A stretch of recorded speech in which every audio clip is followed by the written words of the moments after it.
আসসালামু আলাইকুম। দুটি পাতা একটি করে হযরত শাহজালাল রহমাতুল আলাইহি ও হযরত শাহপরাণ রহমাতুল্লাহ আলাইহি এবং ৩৬০ আউলিয়া স্মৃতি বিজড়িত পূর্ণভূমি সিলেট থেকে আমি সাদিয়া ইসলাম ব্লগ চ্যানেল থেকে আছি আপনাদের মাঝে সাদিয়া।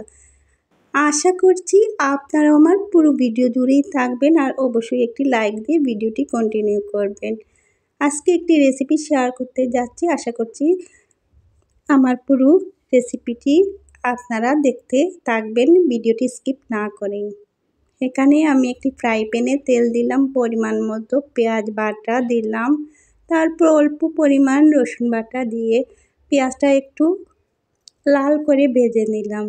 এখন স্বাদ মতো লবণ দিলাম, অল্প একটু পানি দিয়ে রাখলাম যাতে পেঁয়াজটা পুড়ে না যায়। এখন শুকনো মশলার মধ্যে হলুদ গুঁড়া, লবণ স্বাদ মতো, 5 ফোড়নের গুঁড়া, মরিচের গুঁড়া এগুলা দিয়ে আমি বাগারটা খুব ভালো করে কষিয়ে নেব। তো এবার আপনাদের বলে দিচ্ছি যে আজকে কোন রেসিপি শেয়ার করতে যাচ্ছি। এটা কিন্তু শীত মৌসুমেই পাওয়া যায়, অন্য সিজনে পাওয়া যায় না। আমি সরিষার শাক আজকে রান্না করব ঝোল ঝোল করে মাছ দিয়ে। তো আমি সরিষার শাক বেছে কুটে খুব ভালো করে ধুয়ে রেখেছি, মাছটাও আমি ভেজে রেখেছি। আমি অল্প পানি দিয়ে মশলাটা খুব ভালো করে কষিয়ে নিয়ে এখন কেটে বেছে ধুয়ে রাখা সরিষার শাকটা দিয়ে দিচ্ছি, দিয়ে আলতোভাবে মশলাটার সাথে এই শাকটা কিন্তু খুব ভালো করে মিলিয়ে নিচ্ছি। এখানে কষে তারপর অল্প হয়ে যাবে এই শাকটা। এভাবে রান্না করলে এই সরিষার শাক কিন্তু খেতে অনেকটা মজাদার হয়।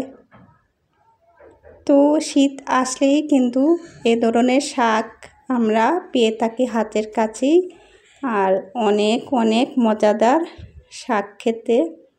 এখন মশলাটা দেখুন খুব ভালো করে আমার কষে গিয়েছে, অল্প হয়ে গিয়েছে এই শাকটা। এখন আমি ঝোলের পানিটাও দিয়ে দেব, দিয়ে অল্প সময়ের জন্য ঢাকনা দিয়ে ঢেকে রাখবো। এখন মাছটা দিয়ে দিচ্ছি, দিয়ে আরও কিছু সময়ের জন্য ঢাকনা দিয়ে ঢেকে রাখবো বলক ওঠা অবধি। আর এই শাকটা এভাবে ঝোল ঝোল খেতে কিন্তু দারুণ লাগে। 2-4টা কাঁচামরিচ দিচ্ছি, আস্ত কাঁচামরিচ।